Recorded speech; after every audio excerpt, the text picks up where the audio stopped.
오늘 저희가 느헤미야 2장을 읽었는데요. 오늘 1장하고 2장을 좀 같이 저희가 찾아가면서 읽을 테니까요. 여러분 2장 말씀을 잘 펴놔 주시면 감사하겠습니다. 우리가 어제까지 해서 에스라서를 읽었습니다. 에스라서는 성전 건축에 초점이 있습니다. 거기에 비해서 느헤미야는 성벽 재건에 초점을 두고 있습니다. 예루살렘이 예루살렘 되기 위해서는 성전이 잘 지어져야 되겠지만은 고대 세계에서는 성벽이 없으면, 성이 없으면 그 성을 도시로 인정을 해주지 않습니다. 왜냐하면 그 자체를 방어할 수 있는 방어 기제가 없기 때문에, 그거는 뭐 마을이 모여 있다 할지라도 언제든지 쉽게 공격을 해서 함락을 시켜버리면 그건 아무것도 아닌 그런 도시가 되기 때문에 성벽이 없으면 제대로 된 성으로 인정을 받지 못했던 것입니다. 그러니까 예루살렘 성이 회파가 되고 성문이 불타고 성벽이 다 무너져 내렸다. 이제 더 이상 도시로서 인정받지 못하는 그런 비참한 상황이 된 것이죠. 근데 여러분, 이 느헤미야서 1장을 보면은 예루살렘 성이 회파되었다는 소식을 느헤미야가 듣고 통곡하고 금식하고 기도하는데, 이때가 언제냐면 기슬루월이라고 나와 있습니다. 기슬루월에 지금 이 소식을 들었다. 그래서 그때부터 듣자마자 지금 바로 이렇게 금식하고 통곡하고 기도했다 그럽니다. 기슬루월은 언제냐면은 양력으로 말하면 11월하고 12월 요 어간을 말합니다. 이제 우리가 쓰는 달력으로 말하면 11월, 12월 어간이고요. 그 다음에 2장에 보면은 왕하고 대화를 나누는 장면이 나오죠. 이때는 니산월이라고 나옵니다. 이 니산월은 언제냐면은 양력, 우리로 쓰는 달력으로 말하면 3, 4월경이 되는 겁니다. 그러니까 처음 소식을 듣고 기도를 시작한 때가 11월, 12월부터였다면 이제 왕하고 대화가 이루어지는 때는 3, 4월 정도 때가 되는 것이죠. 그리고 이 니산월에 있는 절기가, 유명한 절기가 있습니다. 이 절기가 6월절입니다. 참 의미가 깊죠. 6월절에 이 대화를 나누고 이스라엘이 출애굽을 했던 것처럼, 바로와의 상황에서 출애굽을 했던 게 6월절이었다면, 또 이 느헤미야가 이 아닥사스다 왕하고 대화를 나누면서 성벽 재건을 위해서 출발하게 되어지는 그 과정이 6월절이 들어있는 니산월에 이루어졌다는 것도 신기하게 보는 저 같은 입장에서는 굉장히 신기하게 느껴집니다. 왜 하필 니산월이었을까? 달도 많은데. 그러니까 우리가 이거를 억지로 너무 잘 갖다 붙이네 라고도 볼 수 있지만, 여러분, 갖다 붙이는 게 실력입니다. 갖다 붙이는 게 은혜입니다. 하나님이 행하시는 일들을 우리가 그냥 단순하게 하나님께서 그냥 되는 대로 일을 막 이렇게 흩어서 뿌리시는 게 아니라, 이 창세기부터 시작해서 요한계시록까지 이어가는 모든 일들 가운데 하나님이 마치 시계, 정밀한 초시계가 흘러가는 것처럼, 원자시계처럼 정확하게 맞추시는 부분들이 있습니다. 맞추시고 이루시는 부분이 있습니다. 예수님이 돌아가시는 십자가 절기가 어떤 절기입니까? 6월절이죠. 6월절 어린 양이죠. 양의 피가 발라져 있는 이스라엘 백성들이 애굽에서 하나님의 심판을 면하였던 것처럼 예수님께서 바로 그와 같이 심판을 면하게 하시는 하나님의 어린 양으로 십자가에 죽으셨다라고 하는 것을 알려주는 것이죠. 바로 이와 같이 성경이 지금 이 하나님께서 때를 이루어 가시는 과정들을 놓고 보면 그냥 우연하게 되는 대로 하는 것이 아니라 뭔가 굉장히 정교하게 계획을 하시고 치밀하게 이루신다는 것을 볼 수 있습니다.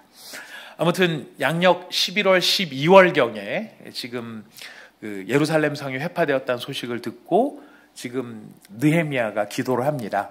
기도를 했는데 대충 짧게 잡으면 한 3개월, 길게 잡으면 한 4개월 정도 하나님 앞에 기도하고 있었다는 것을 알 수 있습니다. 언제까지 느헤미야가 기도를 했을까요? 만약 이 니산월에 왕과의 대화가 이루어지지 않았다면 느헤미야는 언제까지 기도를 했을까요? 하나님께서 뭔가 응답하심이 있을 때까지 느헤미야는 기도를 하지 않았을까라는 생각을 하게 됩니다. 느헤미야도 모르죠. 하나님이 언제 응답하실지, 하나님이 어떻게 응답하실지, 어떤 방식으로 응답하실지를 모르지만, 하지만 느헤미야는 하나님 앞에 기도 제목을 가지고 있는 겁니다. 하나님, 이 회파된 예루살렘 성, 이걸 그냥 두시겠습니까? 하나님 이걸 그냥 이대로 보시겠습니까? 하나님 우리의 죄를 용서하시고 다시 이 성읍이 회복되게 하여 주시옵소서 하는 기도. 그리고 하나님께서 여기 은혜를 베풀어 주시기를 원합니다. 형통케 하시기를 원합니다. 이런 기도를 느헤미야가 1장에서 계속 해왔다는 것입니다. 자, 이런 기도 가운데 있을 때 뜻밖의 일이 벌어지죠. 우리가 읽은 오늘 느헤미야 2장에 지금 그런 장면이 등장을 합니다. 2장 여러분 2장 2절을 보시면은 2장 2절 제가 이게 2장 2절은 기재를 안 해드렸는데 2장 2절 그냥 찾아서 읽어도 되겠습니다. 시작. 왕이 내게 이르시되 내가 병이었거늘 어찌하여 얼굴에 수심이 있느냐 이는 필연 내 마음에 근심이 있음이로다 하더라. 그때 내가 크게 두려워하였다 그럽니다. 뭘 두려워했을까요? 지금 느헤미야가 크게 두려워했대요. 왕이 이렇게 딱 물어보는데 이게 두려워할 일이겠습니까? 사실 두려워할 일이죠. 예. 안색은 신하가 살피는 겁니까? 왕이 살피는 것입니까? 신하가 살피는 것이. 근데 놀랍게도 왕이 느헤미야의 안색을 살펴주고 있는 겁니다. 그 수많은 신하들, 그리고 그 신하라고 하는 것은 절대 제국, 절대 왕조의 이 상황에서 신하의 목숨은 왕의 기분과 왕의 말 한마디면 얼마든지 그냥 떨어뜨려 버릴 수 있는 그런 어떻게 보면은 참 쉬운 목숨일 수도 있지만 사실 느헤미야가 지금 이 왕과 나누는 대화를 놓고 보면은 왕이 느헤미야를 굉장히 신뢰하고 있다는 것을 알 수 있습니다. 또 신뢰할 수밖에 없는 또 이유는 뭐냐면은 지금 느헤미야의 직책입니다. 느헤미야의 직책은 왕의 포도주를 맡았다 그럽니다. 그럼 좋은 포도주 준비하고 그 다음에 뭐 이렇게 품질 좋은 포도주를 준비하는 이것이 포도주를 맡은 관원이 하는 일이 아니라 포도주를 맡은 관원의 굉장히 중요한 일은 독이 있는가 없는가를 판정을 하는 것이 기미상궁 같은 역할을 겸해서 하는 것입니다. 만약에 이 믿을 만한 사람이 아니라 믿지 못할 사람이라면 왕의 목숨은 또 다른 사람에 의해서 농락당할 수 있는 목숨이 돼버리는 것입니다. 그러니까 느헤미야한테 이 포도주를 관장하는 직책을 맡겼다라는 건 그만큼 느헤미야를 신뢰하고 있는 입장이죠. 자, 왕이 자기 안색을 살폈다는데도 놀랄 일이지만은 느헤미야가 깜짝 놀라는 이유는 하나님의 응답이 시작됐다라는 것을 느끼는 것이죠. 왕이 지금 자기한테 이렇게 관심을 가지고 있을 수도 없는 일을 물어본다는 자체가 느헤미야에게 있어서는 진짜 경악할 노릇이 지 않을 수 없었을 것입니다. 너 무슨 근심이 있느냐? 이렇게 물어봅니다. 느헤미야가 깜짝 놀랐지만 곧 마음을 추스리고 이때를 기회로 생각을 합니다. 뭐라고 대답을 합니까? 내 조상들의 묘실이 있는 성읍이 황폐하고 성문이 불탔으니 어찌 수심이 없겠습니까? 근심을 속이지 않는 겁니다. 이게 무슨 일로 나갈지 모릅니다. 이게 감히 어느 안전이라고 네가 개인의 사사로운 감정을 드러낼 수 있느냐? 저거 해치워라 뭐 이렇게 할 수 있는 위험도 있겠지만은 지금 느헤미야는 이 기회가 지금 하나님께서 내가 그동안 기도해왔던 일에 대한 응답이라고 하는 것에 대한 생각을 가지고 있는 것 같아요. 자, 아무튼 느헤미야가 이렇게 수심이 이래서 걱정이 있습니다. 왕이 대답을 합니다. 그러면 네가 무엇을 원하느냐? 무엇을 원하느냐? 네가 뭘 원하느냐? 느헤미야가 이때 하나님께 묵도를 합니다. 짧은 시간이지만 하나님께 기도를 합니다. 뭐라고 대답해야 될지 이걸 기도했을까요? 뭘 기도했을까요? 뭐를 원해야 되는지 내가 뭘 원하느냐라고 했었을 때 뭘 원하느냐를 뭐라고 대답을 해야 될지를 기도했을 수도 있습니다. 느헤미야의 대답의 핵심은 한 가지입니다. 그 성을 건축하게 하옵소서. 그 성읍을 건축하게 하옵소서. 나를 보내서 그 성읍을 건축하게 해달라고 하는 것이 느헤미야의 대답입니다. 왕이 대답합니다. 얼마나 걸리겠느냐? 느헤미야가 기한을 정합니다. 얼마만큼 시간이 걸릴 것 같습니다. 그런데 기한을 정한으로 끝나는 게 아니고 느헤미야가 굉장히 치밀하게 대답을 하죠. 그 짧은 한 번의 만남에 모든 일이 다 이루어집니다. 조서를 요청합니다. 조서는 두 가지입니다. 하나는 예루살렘까지 이스라엘까지 갈 수 있는 통행증. 중간중간에 검문이 있을 텐데 왕이 나를 보냈다는 거를 이렇게 입증해 줄 수 있는 통행증을 주시고 두 번째 느헤미야가 요청한 거는 왕의 재산을 사용할 수 있는 재산 사용증을 달라는 것입니다. 지금 여기 성문을 짓고 성벽을 세우고 성문을 건축을 하려면은 돌도 있어야 되지만은 목재도 있어야 되거든요. 목재가 굉장히 중요하게 쓰이는데 그냥 아무 목재나 갖다가 쓸 수는 없겠죠. 좋은 목재를 가지고 써야 되는데 그 좋은 목재들은 예나 지금이나 국가가 관리를 합니다. 여러분, 프랑스는 와인으로 유명하죠? 와인 통은 뭐로 만듭니까? 드럼통으로 만듭니까? 예, 드럼통 아니고 오크로 만들죠. 그 와인을 좋은 와인을 담그는 그 드럼통을 만드는 이 오크 나무, 이 나무를 프랑스 정부가 관리를 한다고 합니다. 그래서 이 정부의 허가가 없으면은 이 오크를 반출하기가 어렵고, 또 이게 오크 이렇게 포도주 통만 만드는 게 아니라 인테리어 만드는 중요한 재료로도 이 오크 나무가 쓰이는데, 이거를 전부 국가가 관장을 한다고 하죠. 우리나라 조선시대도 마찬가지입니다. 국가가 지정을 해서 청송이나 해송이나 또 이 궁궐을 짓는데, 아니면은 하여튼 건축을 할 때 쓸 수 있는 좋은 소나무들은 다 왕실에서 관리를 했습니다. 마찬가지로 이때도 이 좋은 나무들을 다 왕의 재산으로 관리를 했는데, 느헤미야가 얘기를 하는 겁니다. 당신 재산을 좀 쓰겠습니다. 왕의 재산을 좀 쓰겠습니다. 허락해 주십시오.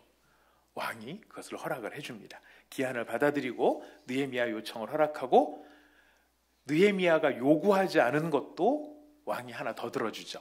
뭘 들어주느냐면 군대 장관과 마병을 붙여줍니다. 호위대를 보내줍니다. 이 모든 일련의 대화들, 이게 그냥 우리가 그냥 보통 대화, 친구 사이에 있는 대화 같으면 모르겠지만, 이 대화는 친구 사이의 대화가 아니고 황제와 신하가 나누는 대화예요. 이 모든 대화에 이 신하가 지금 요구하는 것을 사사롭게 느껴질 수도 있는, 이 사사로운 것처럼 느껴질 수 있는 이 대화 가운데 왕은 흔쾌하게 자기 재산까지도 그래 갖다 써라, 필요한 대로 써라 할 만큼 이 일이 이루어지는 것입니다. 자, 이런 스토리상에서 봤을 때 우리가 이 느헤미야의 본문을 통해서 우리가 오늘 세 가지 정도를 좀 정리를 해볼 필요가 있는데요. 먼저 느헤미야가 이 하나님을 부를 때 하나님을 부르는 호칭입니다. 하나님을 어떤 하나님으로 부르고 있습니까? 하늘의 하나님으로 부르고 있습니다. 여러분 1장 4절, 1장 5절 같이 읽어보겠습니다. 화면에 나오니까요. 같이 보시겠습니다. 시작. 내가 이 말을 듣고 앉아서 울고 수일 동안 슬퍼하며 하늘의 하나님 앞에 금식하며 기도하여 이르되, 하늘의 하나님 여호와 크고 두려우신 하나님이여, 주를 사랑하고 주의 계명을 지키는 자에게 언약을 지키시며 긍휼을 베푸시는 주여 간구하나이다. 하나님을 부를 때 어떤 하나님으로 부릅니까? 하늘의 하나님으로 부릅니다. 2장 4절을 읽어보겠습니다. 2장 4절 시작. 왕이 내게 이르시되 그러면 내가 무엇을 원하느냐 하시기로 내가 곧 하늘의 하나님께 묵도하고, 하나님께 묵도하고 이래도 될 텐데 하늘의 하나님을 계속 강조를 합니다. 2장 20절 말씀 읽어보겠습니다. 시작. 내가 그들에게 대답하여 이르되 하늘의 하나님이 우리를 형통하게 하시리니 그의 종들인 우리가 일어나 건축하려니와 오직 너희에게는 예루살렘에서 아무 기업도 없고 권리도 없고 기억되는 바도 없다 하였느니라. 왜 하늘의 하나님이라는 말을 강조를 할까요? 이 하늘의 하나님이라는 말은 포로기 이후에 등장하는 용어입니다. 포로기 전까지는 주로 그냥 하나님, 또 다윗 같으면은 시온에 계신 하나님, 시온산에 계신 하나님, 성전에 계신 하나님, 이제 이렇게 표현이 되는데, 이제는 포로로 잡혀갔다는 건 이 이스라엘의 예루살렘 성전이 다 불타버렸고, 더 이상 예루살렘이 수도로서의 기능뿐만 아니라 종교의 중심지로서의 기능도 하지 못하는 상황이 된 거예요. 성전이 다 불타버려서 없어진 거예요. 성전의 하나님이라고 부를 수가 없게 된 것이죠. 또 이스라엘 백성들은 지금 다 예루살렘이나 이스라엘에 있는 게 아니라 바벨론으로 끌려갔고 페르시아 제국으로 끌려가 있는 상황인 것이. 거기에서 하나님을 어떤 하나님으로 인식을 하는가? 여러분, 여기서 하늘의 하나님이라는 것은 세 가지 의미를 갖습니다. 첫 번째는 하나님은 어느 장소나 어느 시간이나 어느 민족에 제한받지 않으시는 분이시다라는 것입니다. 저는 처음 신앙생활했어요. 중학교 1학년 때 신앙생활을 했었을 때 이제 성경의 말씀을 듣고 이게 뭐 또 설교를 듣고 성경 공부를 하면서 무슨 생각이 들었냐면 중동 지역의 각지에 여러 신들이 있었다. 근데 그 신들 가운데서 서로 싸우고 치고받고 해서 신이 신을 이기고 해서 대빵을 먹은 신이 여호와 하나님이었구나. 이렇게 생각을 했어요. 그래서 하나님은 이스라엘의 지역신이었는데 지역신이었던 이스라엘 하나님이 다른 신들을 다 물리치고 이 중동 지역 전체의 신이 됐구나. 이렇게 생각을 했다는 것입니다. 뭐 그리스 신화의 영향이었던 것 같아요. 제가 신앙이 뭔가를 잘 모르는 때였기 때문에. 근데 제가 그렇게 생각을 하고 있었는데 나중에 좀 뭐 대학 다니면서 또 목회를 하면서도 여러 사람을 만나보면 그때 저처럼 생각하는 분이 의외로 또 많구나라는 것도 느끼게 됩니다. 그래서 하나님은 여호와 하나님은 그냥 여러 신들 중에 한 신 이렇게 생각을 한다는 거예요. 하지만 지금 여기에서 하나님을 하늘의 하나님이시다라고 부르는 건 뭐냐면 이스라엘만의 하나님이 아니다라는 것이죠. 예루살렘에만 계시는 하나님이 아니다라는 어떤 한 지역에 머무르는 지역신이 아니라 여호와 하나님은 이 세상에 유일하신 하나님이시다. 이것을 강조하는 말이 여호와 하나님은 어떤 분이신가? 하늘의 하나님이시다라는 것이죠. 그러니까 지금 느헤미야가 머물러 있는 이 바사 또 바벨론 이런 페르시아나 이런 지역에서도 하나님께서 영향을 미치고 그곳에서도 하나님은 하나님이시기 때문에 하나님이 하나님의 권세와 능력을 발휘하시고 계시는 것을 이 사람들이 경험을 하고 있는 것입니다. 그래서 1장 8절과 9절 여기 같이 한번 다시 읽어보실 텐데요. 1장 8절에서 9절 시작. 옛적에 주께서 주의 종 모세에게 명령하여 이르시되 만일 너희가 범죄하면 내가 너희를 여러 나라의 가운데 흩을 것이요 계명을 지켜 행하면 너희 쫓긴 자가 하늘 끝에 있을지라도 거기서부터 그들을 모아 내 이름을 두려고 택한 곳에 돌아오게 하리라 하신 말씀을 이제 청하건대 기억하옵소서. 자, 너희 쫓긴 자가 어디에 있을지라도요? 하늘 끝을 강조하는 이유가 뭘까요? 바로 하나님께서 하늘의 하나님, 모든 곳에 계신 하나님이시기 때문에 아무리 이스라엘 백성이 저쪽 끝에 있을지라도 그게 하늘 아래에만 있다면 다 누구의 통치 아래 있는 것이에요? 하나님의 통치 아래 있는 것이. 그래서 하늘 끝에 있는 자들이라도 하나님이 다 끌어올 수 있다. 왜? 하나님은 이스라엘, 그 팔레스타인, 지금 우리가 보고 있는 그 강원도 땅만한 거기에 머무르시는 하나님이 아니라 온 우주의 하나님이시다. 바로 그렇기 때문에 하나님을 하늘의 하나님이라고 부르고 있는 것이. 이 포로로 이스라엘 백성들이 잡혀간 것이 참 역설적인데요. 포로로 끌려갔기 때문에 역설적으로 깨닫는 게 뭐냐면 하나님은 이스라엘만의 하나님이 아니라 온 천하의 하나님이라는 사실을 깨닫게 됩니다. 이건 참 역설이에요. 이들이 범죄함으로 말미암아 쫓겨갔는데 쫓겨가 보니 깨닫게 되는 것이 하나님이 성전에만 계신 게 아니었네. 예루살렘에만 계신 게 아니었네. 이스라엘에만 계신 게 아니었네. 이거를 깨닫게 된다라는 것입니다. 참 이걸 보면은 참 고난에 또 환난에 역설적 기능들이 있는 것 같아요. 하나님은 평안한 때만의 하나님이 아니라 환난과 고난 때에도 하나님이시라는 사실을 우리에게 깨닫게 해주는 것 같습니다. 두 번째로 하늘의 하나님이라는 건 인간의 한계를 초월하신다라는 뜻이 있죠. 하늘이라는 표현 속에서 등장을 하는 것입니다. 많은 경우에 사람들은 하나님이 어떤 분이신가, 하나님의 능력이 얼마나 크신 분이신가 했을 때 하나님은 전능하신 하나님이야 라고 고백하지만 막상 하나님이 내가 닥친 이 상황에 이 문제 가운데 하나님은 어떤 힘을 발휘할 수 있을까 생각을 해보면요, 내가 못하면 하나님도 왠지 못할 것 같고 내가 잘 안 될 것 같으면 하나님도 이건 잘 안 되실 것 같은 그런 생각을 하게 됩니다. 하나님을 누구처럼 생각하는 걸까요? 나처럼 생각하는 거죠. 사람처럼 생각하는 거예요. 근데 지금 여기에서 하늘의 하나님이라는 이야기를 하는 거는 네 눈에 보기에 안 된다고 해서 못하시는 분이 아니시다. 그리고 너의 한계, 너의 인식, 너의 상식, 너의 생각의 범위를 훨씬 더 초월해 계시는 바로 그분이 하나님이시다. 그래서 우리의 믿음의 성장은 무엇과 연결되어 있냐면 하나님이 어떤 분인가를 깨닫는 것과 항상 비례하는 것을 볼 수 있습니다. 처음에 내가 믿었던 하나님이 그냥 소주잔만한, 설교 비유로 적당하지 않습니다만 소주잔만한 그런 하나님이었다면, 그 다음에 좀 더 믿음이 커지면 하나님은 500cc잔만한 하나님, 그 다음에 하나님은 피처잔만한 하나님. 그러다 점점 깨닫게 되면 그 하나님이 어떤 분이라는 걸 알게 됩니까? 이런 것들로는 비교할 수 없고 담을 수 없는 하나님이시다라는 사실, 그 사실 앞에 깨달음을 가질 때 우리의 믿음이, 우리의 인식이 넓어지는 것을 보게 되는 것입니다. 지금 하늘의 하나님이라는 이 용어가 나오기까지, 이 고백을 하기까지 이스라엘은 이 모진 고생 끝에 그들이 고백할 수 있게 된 말이 하나님은 하늘의 하나님이시다. 하늘의 하나님은 모든 것 위에 가장 뛰어난 분이시다라는 의미가 있죠. 그 뛰어난 분이시다라는 말은 지금 오늘 이 느헤미야 2장의 본문만 놓고 보면 2장의 대화에서는 누가 갑이에요? 아닥사스다 왕이 갑이죠. 느헤미야는 을의 위치에 있습니다. 허락을 받아야 될 위치에 있어요. 하지만 느헤미야는 하늘의 하나님께 기도를 합니다. 왕과의 대화 가운데 하늘의 하나님께 기도를 합니다. 무슨 뜻일까요? 이 대화에서 왕과 내가 대화를 나누고 이 대화에서 왕이 주도권을 가지고 있지만, 그러나 이 모든 대화의 가장 높으신 분은 하나님이시다.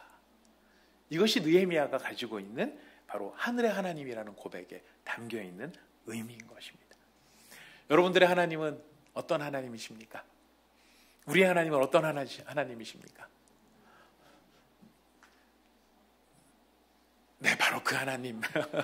정말 아름다운 하나님이시죠. 여러분들의 하나님은 이제 소주잔만 한 데서 맥주잔으로 옮겨오셨습니까? 맥주잔에서 피처잔으로 옮겨오셨습니까? 아니요. 우리가 우리의 인식과 우리의 한계를 뛰어넘어 우리 하나님은 하늘의 하나님이시다. 하늘의 하나님. 내가 하늘 아래 살고 있다면 하늘 아래 사는 동안에 나는 어디를 가나 하나님의 통치를 받고 있는 사람임을 우리가 깨달아야 할 것입니다. 바로 이런 하늘의 하나님이 느헤미야는 두 번째 이야기합니다. 나의 하나님은 어떤 하나님이냐면 하늘의 하나님이신데 그 하나님이 나를 도우신다라는 거예요. 우리 1장 11절 말씀 읽어보겠습니다. 1장 11절 시작.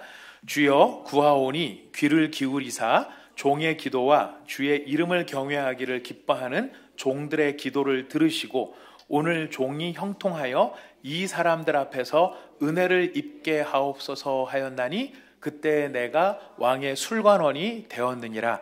자, 11월 달에 뭐라고 기도를 합니까? 은혜를 입게 하옵소서라고 기도를 해요. 그리고 4월 달이 됐어요. 2장 5절입니다. 2장 5절 읽어봅시다. 시작. 왕에게 아뢰되 왕이 만일 좋게 여기시고 종이 왕의 목전에서 무엇을 얻었으며? 은혜를 얻었으며. 11월 달에 은혜를 입게 하옵소서라고 기도를 했는데 지금 4월 달에 왕 앞에서 뭐라고 얘기를 합니까? 내가 만약 은혜를 당신에게 입었다면. 지금 느헤미야는 하나님 앞에 기도하는 그 기도가 그냥 피상적이고 통상적인 기도가 아니고 그 한마디 한마디 속에 지금 의미를 갖고 있고 기억을 하고 있고 그것이 지금 응답되고 있다는 것을 우리에게 보여주는 것이죠. 근데 지금 은혜를 입게 하옵소서, 저 사람들에게 은혜를 입게 하옵소서 그러는데 지금 은혜가 막 펼쳐지고 있는 거예요. 은혜가 막 도달하고 있는 거예요. 은혜가 막 실제적으로 구현이 되고 있는 거예요. 그 구현이 되고 있는 것을 느헤미야는 이렇게 표현을 하고 있습니다. 2장 8절입니다. 2장 8절 시작. 또 왕의 삼림감독 아삽에게 조서를 내리사 내가 성전에 속한 영문의 문과 성곽과 내가 들어갈 집을 위하여 들보로 쓸 제목을 내게 주게 하옵소서 하매 내 하나님의 선한 손이 나를 도우심으로 왕이 허락하고. 왕이 자비하고 왕이 긍휼이 풍성하고 왕이 그동안에 나랑의 좋은 관계가 있었기 때문에 그래 내가 너를 신뢰한다 하고 왕이 기분 좋아서 내린 게 아니라는 것이죠. 이렇게 된 이유를 어디에서 찾습니까? 하나님의 선한 손이 나를 도우셨다. 하늘의 하나님이신데 그 하늘의 하나님이 아무리 높아도 여러분 나랑 상관이 없으면 그냥 그분은 멋진 분으로밖에 끝날 수 없습니다. 하지만 느헤미야에게 있어서 이 하늘의 하나님은 어떤 하나님입니까? 나를 도우시는 하나님이라. 나를 도우신, 내가 은혜를 얻기를 원합니다. 이 사람들한테 은혜 받게 하옵소서 했더니 생각하지 못했던 때에 은혜를 받게 하시는 하나님이시고요. 내게 이런 일이 필요합니다라고 말했더니 하나님의 선한 손길이 그에게 느헤미야를 도우시니까 왕의 입에서 긍정적인 말이 나오도록 합니다. 그래서 느헤미야에게 하나님은 하늘의 하나님이지만 그 하나님이 너무나 좋으신 건 뭐냐면은 그분이 나를 도우신다라는 거예요. 그래서 그 간증을 합니다. 2장 18절에 이렇게 간증을 합니다. 한번 읽어볼까요? 시작. 또 그들에게 하나님의 선한 손이 나를 도우신 일과 왕이 내게 이른 말씀을 전하였더니 그들의 말이 일어나 건축하자 하고 모두 힘을 내어 이 선한 일을 하려 하매. 사람들이 건축하자 그랬을 때 너나 해라 그렇게 안 하고 같이 합시다 이렇게 할 수 있었던 그 힘이 어디에서 나왔던 걸까요? 예, 간증이었죠. 간증이었어요. 느헤미야에겐 간증이 있었던 거예요. 하나님의 선한 손길이. 너희들도 생각해봐라. 왕이 내가 뭐 말한다고 들어줄 것 같으냐? 내가 뭐 아무리 잘 보였다고 하더라도 왕의 재산을 내가 쓸 수 있겠느냐? 그런 게 내가 뭐 아무리 무슨 재주가 있다 한들 사람의 힘으로는 전혀 불가능한 일이다. 근데 이 일이 됐다. 누가 도우셨겠냐? 하나님이 도우셨다. 선한 손으로 도우셨다. 그러니 이야기를 듣는 사람의 마음에 불이 같이 타오르는 겁니다. 아, 하나님이 도우시는구나. 하나님이 도우시는구나. 하늘의 하나님이 느헤미야를 도우셨다면 느헤미야를 통해서 이 일을 이루실 것이구나. 하늘의 하나님은 어떤 하나님이신가? 느헤미야를 도우시는 하나님이세요. 그런데 돕는 것으로 끝나지 않아요. 세 번째, 하늘의 하나님에 대해서 느헤미야는 이렇게 이야기합니다. 우리 1장 11절을 읽었는데 우리 1장 11절 다시 한번 또 읽어봅시다. 네, 시작. 주여 구하오니 귀를 기울이사 종의 기도와 주의 이름을 경외하기를 기뻐하는 종들의 기도를 들으시고 오늘 종이 형통하여 이 사람들 앞에서 은혜를 입게 하옵소서 하였나니. 네, 오늘 종이 형통하여. 은혜를 입는 일은 이 형통을 위한 과정입니다. 형통이 무엇일까요? 옛날에 어떤 대통령 시대에 만사형통이라는 말이 있었다고 하죠. 무슨 장로님이 대통령인 시절이 아마 있었을 텐데 그 형님을 통하면 모든 일이 다 된다 그래서 형통이라는 말이 있었다는 이야기를 들었습니다. 워낙 아득한 옛날 일이라 기억이 안 나실지 모르겠어요. 자, 형을 통한다가 형통입니까? 형통의 의미가 무엇이죠? 형통은 그냥 일이 수월하게 뻥뻥 뚫리는 게 형통일까요? 아니요. 형통의 핵심은 목적이 이루어지는 게 형통이에요. 목표가 이루어지는 게 형통이에요. 어떤 고난과 어떤 어려움이 있을지라도 그 어려움과 고난 때문에 좌절하는 것이 아니라 고난과 어려움이 있음에도 불구하고 그것을 뚫고 나가서 목적지에 도달하는 게 형통인 거예요. 이 말씀을 강조드리는 게 뭐냐면 우리는 형통하다 그러면 어려움이 없는 거라고 생각을 합니다. 하나님이 나와 함께 하시는데 내가 왜 이렇게 어려움이 있지? 하나님 기뻐하시지 않는 일인가? 생각을 우리가 오해할 때가 있어요. 형통하다는 말은, 형통케 하옵소서라는 말은 어려움이 없게 해주소서가 아니고 어려움이 있더라도 이루어지게 하옵소서. 여러분, 이것이 형통인 것입니다. 느헤미야가 하나님 앞에 종을 형통하게 하옵소서, 어려움이 없게 하옵소서가 아니고 하나님께서 종의 기도를 들으시고 하나님이 하시고자 하시는 그 일이 이루어지게 하여 주시옵소서 이야기하는 것이. 그 형통의 과정 속에 이 느헤미야가 예루살렘에 돌아갈 수도 있었던 것이고요. 성벽 재건에 필요한 재료들도 얻을 수가 있었던 것이고요. 우리가 이제 오늘 읽은 본문도 그렇지만 내일까지 느헤미야를 쭉 읽다 보면 온갖 어려움들이 다 달려듭니다. 온갖 어려움들이 달려듭니다. 오늘 우리가 읽은 본문에서도 벌써 스물스물 기어 올라오는 도전이 있어요. 2장 10절 읽어보겠습니다. 2장 10절 시작. 호론 사람 산발락과 종이었던 암몬 사람 도비아가 이스라엘 자손을 흥황하게 하려는 사람이 왔다 함을 듣고 심히 근심하였더라. 이 종자 산발락과 도비아라고 하는 이 두 종자가 끝까지 속을 새기는데 이 사람들은 그 당시에 기득권층이에요. 이 기득권을 갖고 있는데 이 사람들이 느헤미야 때문에 자기가 갖고 있었던 권리를 놓게 생긴 상황이 되다 보니까 근심을 하게 되는 거예요. 근심할 뿐만 아니라 이제 어떤 일을 시작을 하느냐면 19절입니다. 읽어보겠습니다. 시작. 호론 사람 산발락과 종이었던 암몬 사람 도비아와 아라비아 사람 게셈이 이 말을 듣고 우리를 업신여기고 우리를 비웃어 이르되 너희가 하는 일이 무엇이냐? 너희가 왕을 배반하고자 하느냐? 하기로 비웃습니다. 조롱합니다. 그리고 너희가 왕을 배반하고자 하느냐? 이건 뭡니까? 모함이에요. 없는 사실을 만들어내서 모함을 하는 것이. 여러분 나중에 가면 이 사람들은 조롱하고 모함함으로 끝나는 게 아니라 끝끝내는 느헤미야를 죽이려고까지 시도를 합니다. 온갖 도전을 하게 됩니다. 자, 그런데 이 도전에 대해서 느헤미야는 뭐라고 응답합니까? 뭐라고 응전합니까? 2장 22절이에요. 같이 읽어보겠습니다. 2장 22절 시작. 내가 20절, 2장 20절, 2장 20절 시작. 내가 그들에게 대답하여 이르되 하늘의 하나님이 우리를 형통하게 하시리니. 거기까지. 누가 우리를 형통하게 하신다고요? 하늘의 하나님.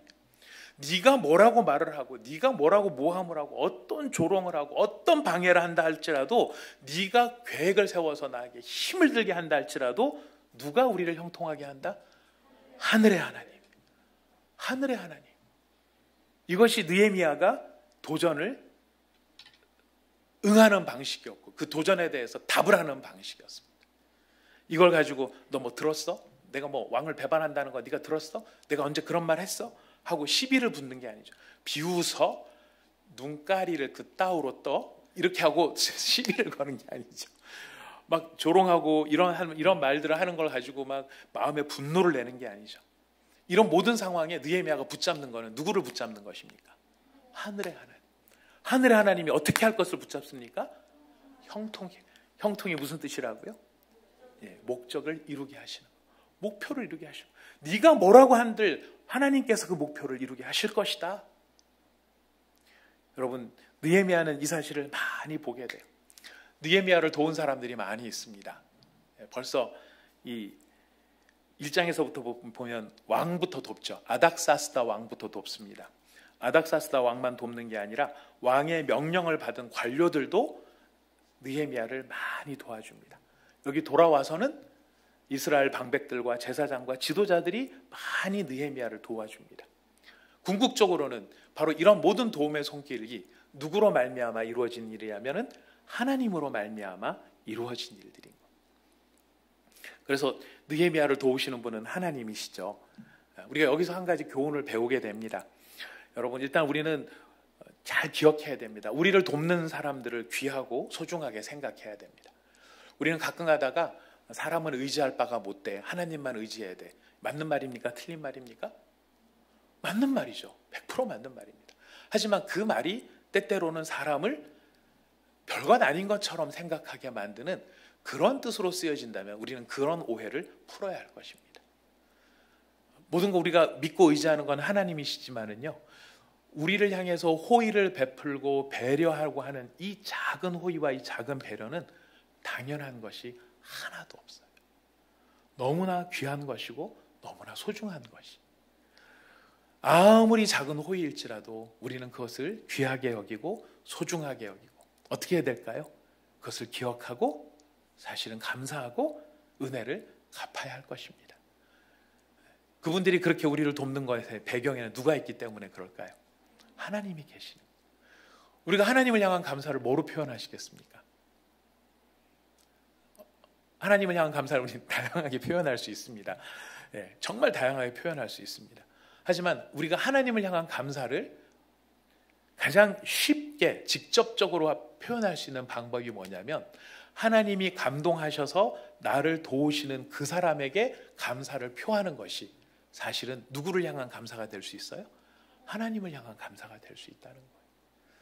그래서 우리는 서로 배려하고 서로 소중히 여기고 서로 호의를 베푸는 그런 아름다운 은혜 가운데 들어있는데 은혜의 상황 가운데 들어있는데 그 모든 거를 당연한 게 없어요. 어떤 것도 당연한 게 없어요.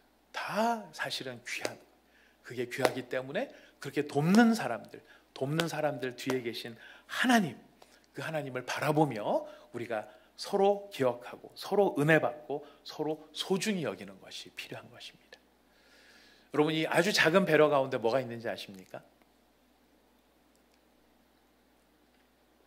이 아주 작은 배려, 우리가 할 수 있는 가장 작은, 별건 아니지만 굉장한 배려가 있어요. 뭐냐면 미소 짓는 거예요. 웃는 거예요.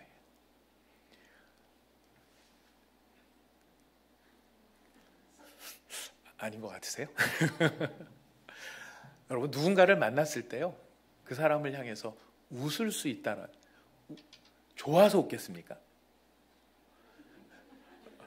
뭐 좋아서 웃는 경우도 있어요. 좋아서, 물론 생각 안 하고 좋아서 웃는 경우도 있지만, 어떤 웃음은요, 각오하고 결단하는 웃음도 있어요. 여러분 아시죠? 원래는 안 웃고 싶어요. 원래는 안 웃고 싶은데, 이게 웃는 이유가 어디에 있습니까?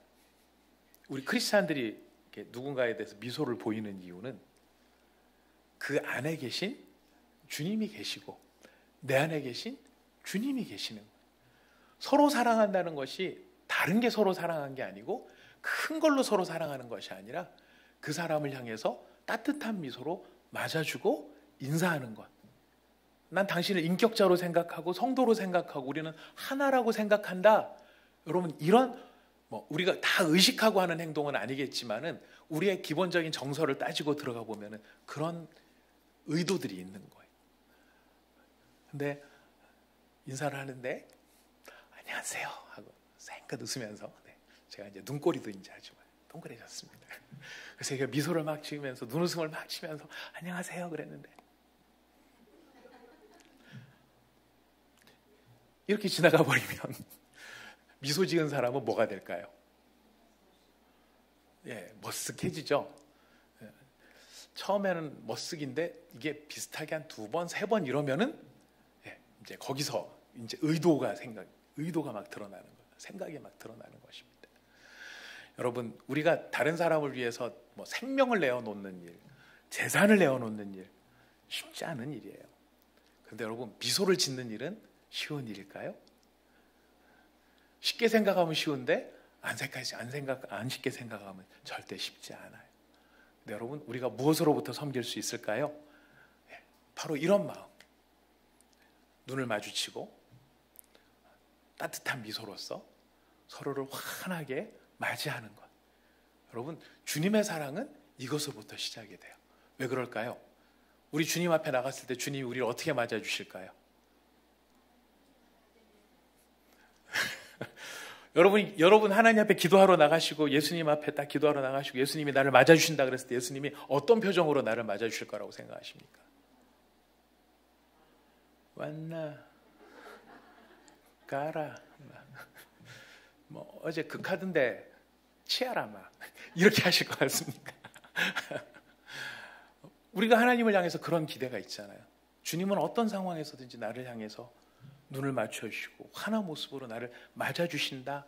여기에 대한 우리가 기대가 있으니까 주님 앞에 달려나가지 않습니까? 이것이 우리가 바라보는 주님의 모습이라면 그 주님이 우리 안에 계시는 것. 우리가 그 주님의 모습으로 형제를 대하는 것. 여러분, 이것이 하나님의 손길 가운데 순종하는 모습임을 기억하셔야 할 것입니다. 여러분, 그런 작은 배려와 작은 별것 아닌 것 같은 이런 것들일지라도 당연한 게 없음을 생각하면서 우리는 소중하고 감사하며 은혜를 갚는 저희가 되어야 할 것입니다. 이 모든 것 뒤에 누가 계시기 때문에요? 하나님이 계시기 때문에. 이 모든 걸 통제하시고 다스리시고 필요한 사람을 붙여주시고 이 일을 만드세요. 상상하지도 못했던 일들이 막 벌어집니다. 우리가 아무리 생각해도 하나님이 하신 일이에요. 하나님께서 통제하시는구나. 하나님이 통치하시는구나. 하나님이 나를 도우시는구나. 그냥 나 잘되라고 도우시는 게 아니라 거기에 분명히 이유가 있습니다. 형통케 하시려고 하는구나. 그거는 하나님이 이루시려고 하는 목적이 있구나. 이거라는 거예요. 그거를 생각하며 우리 하나님 앞에 겸손하고 순종함으로 나가는 것. 이것이 우리가 하나님을 향해 우리가 보여야 될 반응일 것입니다. 자, 이렇게 도전에 대해서 응전하는 것. 하나님이 형통케 하실 거다. 하나님이 뜻을 이루실 것이다. 여러분, 이런 믿음이 있었기 때문에 마침내 느헤미야가 결단하는 일이 한 가지 있습니다. 여러분 그게 뭔지 아십니까? 하늘의 하나님이 나를 도우시고 나를 형통하게 하실 거라고 하는 이 표현은 긴 구절들을 통해서 하나씩 드러났지만 이 표현은 이 느헤미야의 마음 안에 똘똘 뭉쳐진 잘 응축되어져 있는 신앙의 정수처럼 이미 담겨 있어요. 왜냐하면 본인이 11월 달에 기도했는데 4월 달에 이런 응답이 막 오는 걸 보면서 얼마나 깜짝 놀랐겠어요. 아, 하나님이, 하늘의 하나님이 도우시는구나. 형통케 하시려고 하는구나. 이걸 아는 거예요. 이걸 아니까 2장 5절의 이야기를 합니다. 2장 5절 같이 읽어보겠습니다. 2장 5절 시작. 왕에게 아뢰되 왕이 만일 좋게 여기시고 종이 왕의 목전에서 은혜를 얻었사오면 나를 유다 땅 나의 조상들의 묘실이 있는 성읍에 보내어 그 성을 건축하게 하옵소서 하였는데, 자, 여기에서 느헤미야의 결단은 무엇입니까? 성을 건축하게 하옵소서는 요청이에요. 성을 건축하게 하옵소서는 요청이지만 느헤미야의 결단은 무엇입니까? 나를 보내소서. 나를 보내소서. 여러분, 성읍을 건축한다, 무너진 성벽을 재건한다는 것은요, 어떤 수고와 어떤 어려움이 있을지 몰라요. 더군다나 이게 지금 무슨 옆집에 가서 건축하는 게 아니고요. 우리가 늘 얘기합니다마는 이 페르시아, 이란 땅에서부터 시작해서 저 이스라엘 땅까지, 지금 여러분 이란하고 이스라엘하고 막 그 중간에 하마스 끼고 뭐 헤즈볼라 끼고 막 전쟁하고 있죠. 전쟁하고 있는데 우리가 뉴스를 듣다 보면 저렇게 할 바에는 이란하고 이스라엘하고 직접 한판 붙어보지, 이런 생각이 들 수 있는데요. 못 붙어요. 왜 못 붙는지 아십니까? 너무 멀어요. 잘 모르셨습니까? 이란하고 이스라엘하고 굉장히 멀리 떨어져 있어요. 그 사이에 시리아하고 막 이런 나라들이 있으니까 대리 전쟁을 하는 거예요. 이란이 헤즈볼라나 이런 애들 시켜가지고 대신 싸우게 만들고요. 이스라엘은 미사일이나 항공기 보내가지고 이란을 폭격을 하는 거예요. 이게 육군이 가기에는 너무 먼 거예요. 1000km 이상 이렇게 떨어져 있으니까 어떻게 가겠습니까? 근데 그때는 뭐 무슨 기차가 있는 것도 아니고 차가 있는 것도 아니고 말 타고 낙타 타고 가야 되는데, 지금 느헤미야는 어디 있는 게 훨씬 편했을까요? 궁에 있는 게 편했을까요? 무너진 예루살렘 성으로 가는 게 편했을까요? 궁에 있는 게 훨씬 편한 거예요. 근데 뭐라고 얘기합니까? 나를 보내십시오. 그 고생, 그 수고 제가 하겠습니다. 저를 보내십시오. 느헤미야가 이렇게 나를 보내소서라고 말할 수 있는 이유가 무엇입니까? 거기에 뭐 숨겨놓은 보물이라도 있고 막 자기를 따르는 이스라엘 사람들이 이쁘고 나를 막 추종해주고 막 그런 겁니까? 아니요. 이스라엘 백성들요, 스스로들이 더 잘 알아요. 인간이 얼마나 사악하고 얼마나 교활하고 교만하고 믿음이 있는 것 같지만 믿음 하나도 없고 다 자기 중심적이고 좋으면은 할 때는 가면 이게 달면 삼키고 쓰면 뱉는 이 정서는 이스라엘 백성 아니라 모든 인간들이 다 똑같은 거예요. 내가 가서 지금 거기서 무슨 일을 당할지도 빤히 보이는 거예요. 그런데 느헤미야는 누구를 생각하는 것입니까? 하나님을 생각하는 것이. 언약 백성을 향해 가지고 계시는 하나님의 마음을 헤아리는 것이.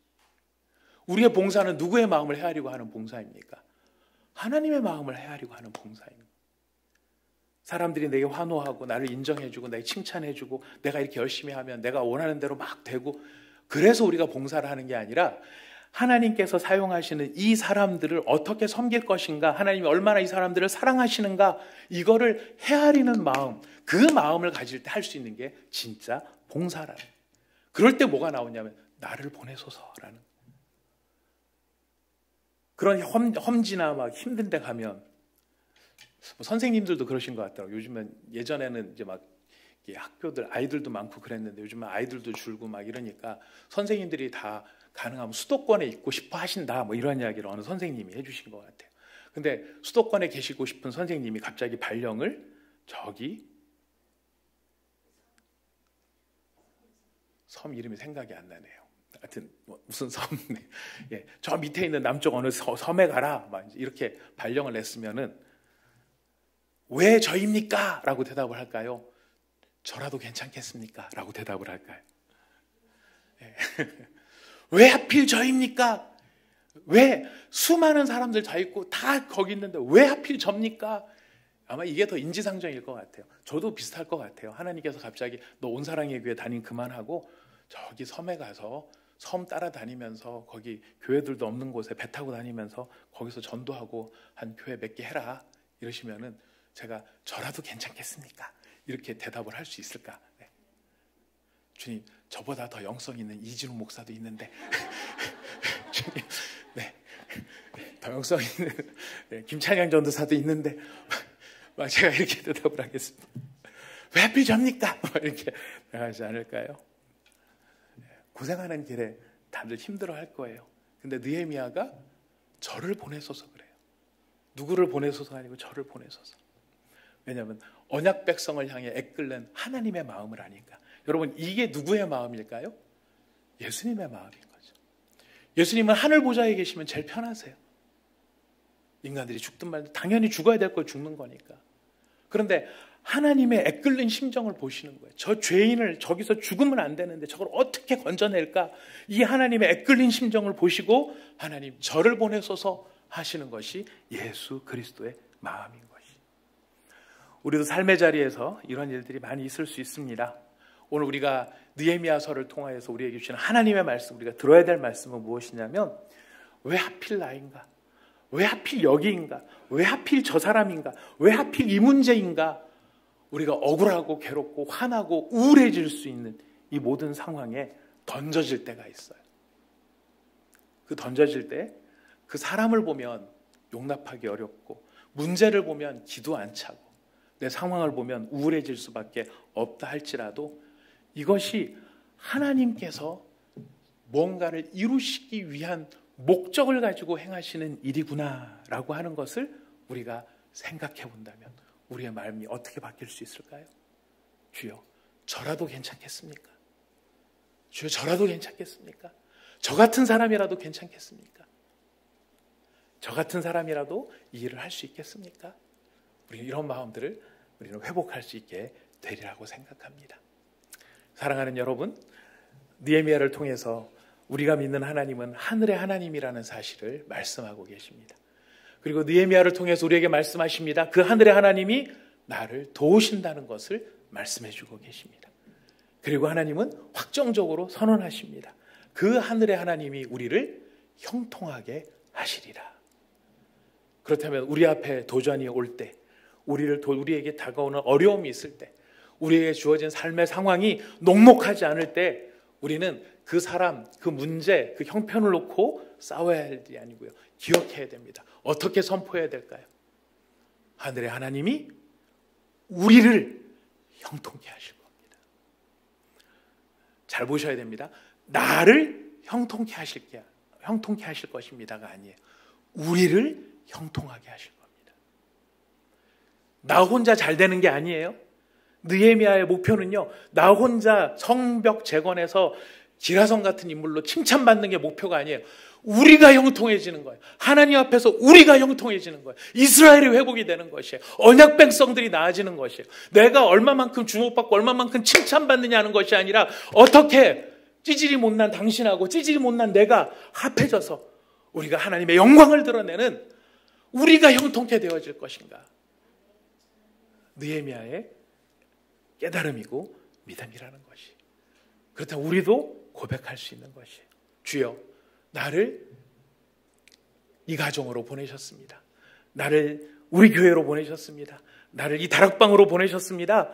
나를 우리 사랑했었던 우리 배우자한테로 보내셨습니다. 나한테 이 자식을 허락해 주셨습니다. 하나님, 왜 하필 저인가요? 맞아요. 우리가 그렇게 응답할지도 모르겠습니다만 이제는 우리가 느헤미야서를 보면서 우리가 이제 하나님 앞에서 우리의 고백을 바꿀 수 있습니다. 주님이 나를 이곳에 보내셨습니다. 주님이 나를 이곳에 두셨습니다. 주님이 나를 이 자리에 두셨습니다. 나를 이 자리에 두신 하늘의 하나님, 우리가 형통케 하여 주시옵소서. 우리가 저 속세기는 저 사람하고 나하고 같이 형통하게 해주시고, 이 문제에 엮여져서 너무나 괴로운 저 사람하고 나하고 하나님 같이 형통케 하여 주시옵소서. 주님이 이 일을 이루실 줄 믿습니다. 여러분, 이것이 바로 우리의 믿음인 것입니다. 사랑하는 여러분, 바로 그런 느헤미야로 말미암아 이스라엘이 복을 받고 예루살렘 성벽이 재건이 됩니다. 이런 동일한 믿음을 가지고 나가는 우리를 통해서 우리의 가정이 세워질 것입니다. 우리 교회가 건강해질 것이고, 우리의 사업이 새로워질 것이고, 우리의 다락방이 은혜가 넘칠 것이고, 한국교회가 새로운 부흥을 맞이하게 될 것입니다. 왜요? 하늘의 하나님이 우리를 형통하게 하실 것이기 때문에. 우리 함께 기도하도록 하겠습니다.